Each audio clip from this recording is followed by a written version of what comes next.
पूरे गांव में सिर्फ एक ही मछली की दुकान थी। इस तरह सोमनाथ की अच्छी खासी कमाई होती थी और हमेशा उसकी दुकान पर बहुत भीड़ लगी रहती थी। वहीं पर एक ग्राहक आकर कहता है, अरे सोमनाथ भाई, मछली कैसे लगाई? अरे भाई 300 किलो। अरे भाई आपकी दुकान की मछली तो कमाल की होती है और सस्ता भी होता है। ये भी 1 किलो मच्छी दे दो। हो, अरे हाँ बहन जी, अभी देता हूँ। उसी तरह सोमनाथ हर रोज मछली बेचा करता था और रात को दुकान बंद करके घर चला जाता था। उसके परिवार में उसकी एक बेटी और एक बेटा था। सोमनाथ रोज सुबह सुबह उठकर पास के गांव से मछली लाया करता था और अपनी दुकान पर बेचा करता था। फिर एक दिन सोमनाथ पास के गांव में एक व्यापारी से मछली लेने गया तो वह व्यापारी कहता है, अरे सोमनाथ, मैंने सुना है तेरा मछली का धंधा बहुत ही अच्छा चल रहा है। अरे नहीं नहीं भाई साहब, मैं तो गांव वालों को सस्ते दाम में मछली देता हूँ, भी उनके साथ बेईमानी नहीं करता। अच्छा, अरे चल चल, अब झूठ मत बोल। मेरे गांव में सिर्फ एक तो ही मछली का व्यापारी है, से अब सस्ते दाम पर मछली लेने जाता है और कमाई तो ठीक ठाक ही होती है तेरी। अरे नहीं नहीं भाई साहब, आप गलत समझ रहे हैं। अच्छा, अरे चल छोड़, मैं तो बस ये बोल रहा था कि तुझे तो पता है मैं मछली कहीं और से लाता हूँ और मार्केट में मछली के दाम बढ़ गए हैं, से तुझे 1 किलो मछली 600 रुपए मिलेगी। अरे क्या? अरे यार, आप क्या कह रहे हैं भाई साहब? मैं इतनी महंगी मछली कैसे खरीद पाऊंगा और फिर सस्ते में गांव में कैसे बेचूंगा? अरे देख भाई, लेना है तो ले, वरना और भी बहुत सारे लोग हैं लेने के लिए, और तुम कोई दूसरा व्यापारी जाकर ढूंढ लो। टीम को पता था कि दूर दूर तक एक ही मछली का व्यापारी है। सोमनाथ को मजबूर होकर उससे मछली लेनी पड़ी। आलिम अपने ग्राहकों को महंगे दाम में मछली बेचने लगा और उनकी मजबूरी का फायदा उठाने लगा। सोमनाथ कहता है, फिर अरे ठीक है भाई साहब, जैसा आप चाहिए, लेकिन मैं आपसे थोड़ी ही मछली ले पाऊंगा। लेकिन तेरा कम दाम पे देते तो मैं ले लेता। फिर आलिम कुछ कहता है, अरे देख भाई, तुझे अगर महंगी लग रही है तो तू जाकर दूसरी दुकान ढूंढ ले। और हंसने लगता है। सोमनाथ थोड़ी सी मछली लेकर घर चला आता है। तभी उसकी बीवी उसे कहती है, अरे ये क्या कम मछली क्यों लाए आप?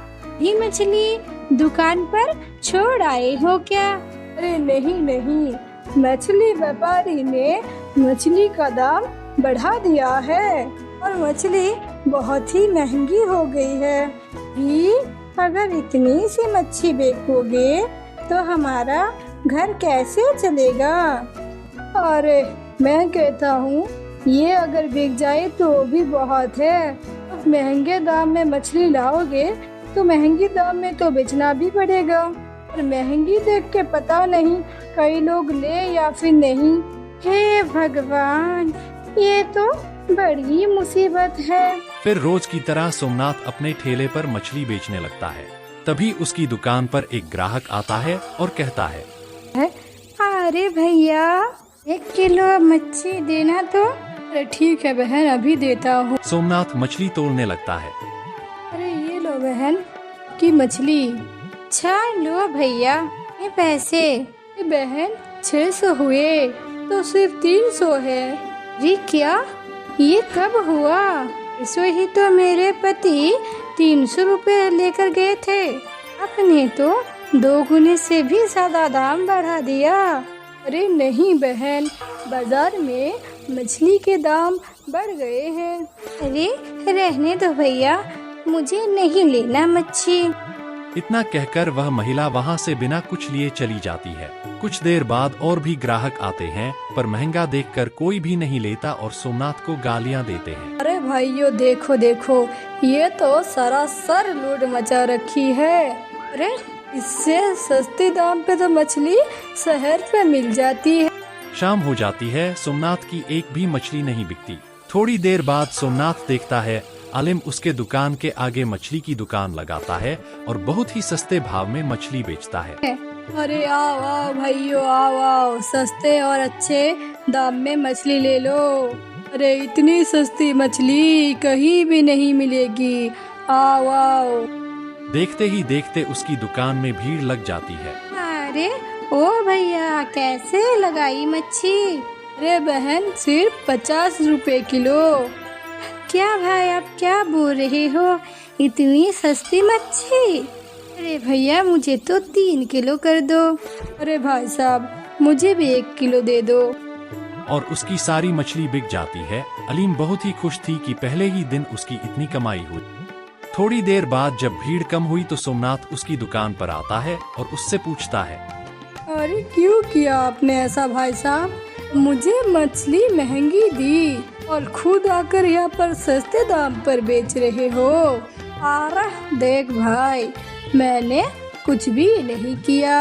अब तू क्या चाहता है? मैं तेरे लिए मछली बेचना छोड़ दूँ? अरे भाई, जैसे आप कर रहे हैं वैसे तो मेरा काम बंद हो जाएगा।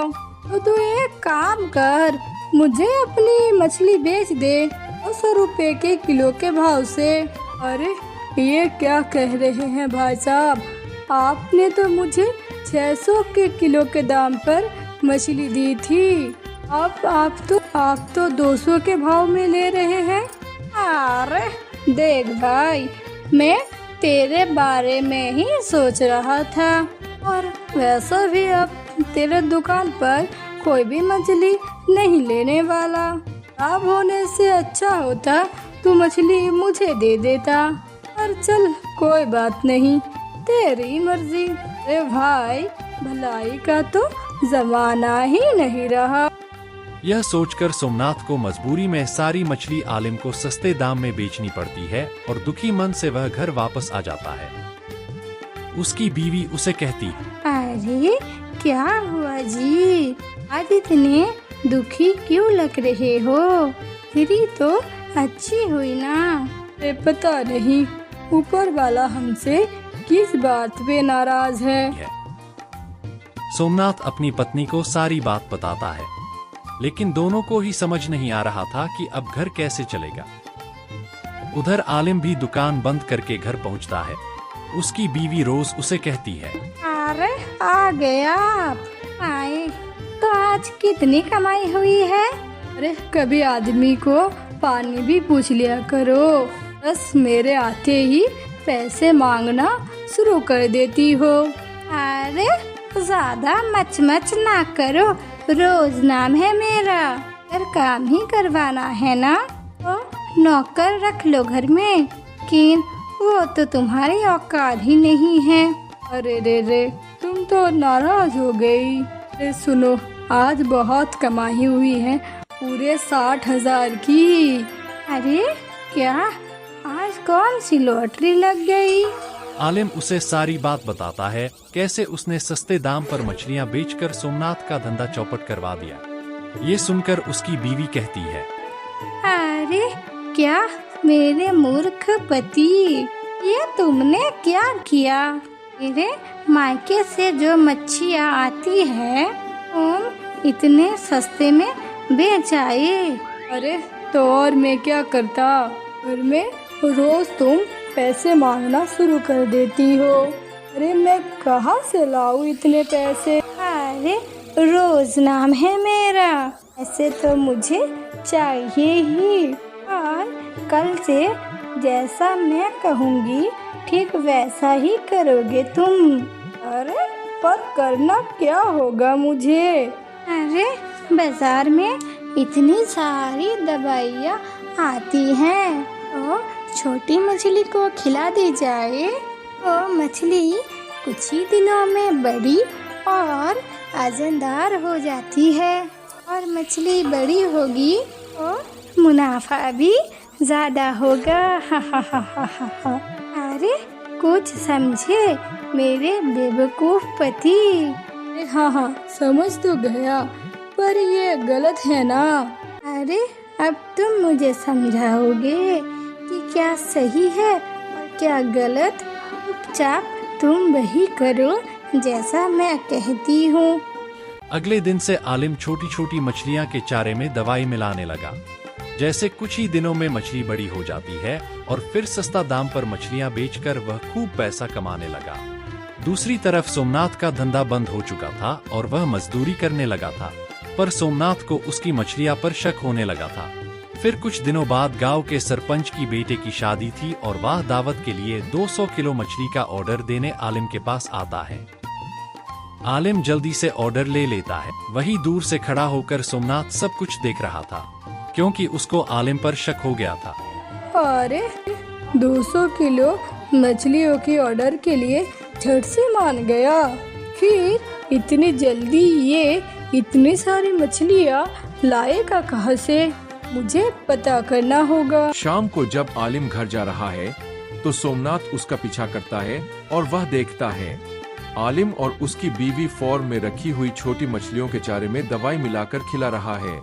तभी आलिम अपनी बीवी से कहता है, अरे बस परसों शादी तक ये मछलियाँ बड़ी हो जाएगी। अरे और फिर मुनाफा ही मुनाफा। हा हा हा। पीछे खड़ा सोमनाथ सब देख रहा है और उसे सब समझ आता है। उसने ठान लिया होता है कि वह सबके सामने दोनों की असलियत लाएगा। दूसरे दिन आलिम 200 किलो मछली और लेकर सरपंच के घर जाता है। लेकिन जब दावत में लोग मछली खाते हैं तो सरपंच देखता है कि मछली तो कम पड़ रहा है। तभी सरपंच कहता है, अरे ये मछली से कम पड़ रही है। मैंने तो 200 किलो मछलियों का ऑर्डर दिया था। अरे ऐसा तो मेरी बेइज्जती हो जाएगी। और वो घबरा जाता है। तभी वहाँ सोमनाथ आ जाता है और अपने फोन से रिकॉर्ड करता है। आलिम और उसकी बीवी की सारी काली करतूत दिखा देता है। अरे सरपंच जी, ना जाने कब से आलिम ऐसे दवाई वाली मछलियाँ बेच रहा है।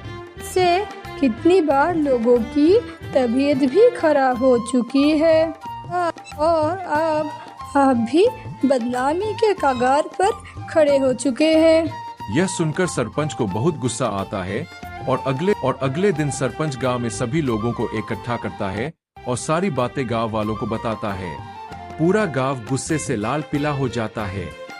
जैसे ही गांव वाले आलिम और उसकी बीवी को मारने के लिए आगे बढ़ते हैं, सोमनाथ उन्हें रोक देता है और आलिम की बीवी कहती है, अरे मुझे माफ कर दो सोमनाथ, मैं पैसे की लालच में आ गई थी। अरे हाँ सोमनाथ, हमें माफ कर दो।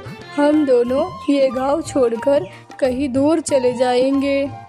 उसी दिन से सोमनाथ सरपंच और गांव वाले के कहने से अपनी दुकान फिर से शुरू करता है और अच्छे दाम में मछली बेचता है।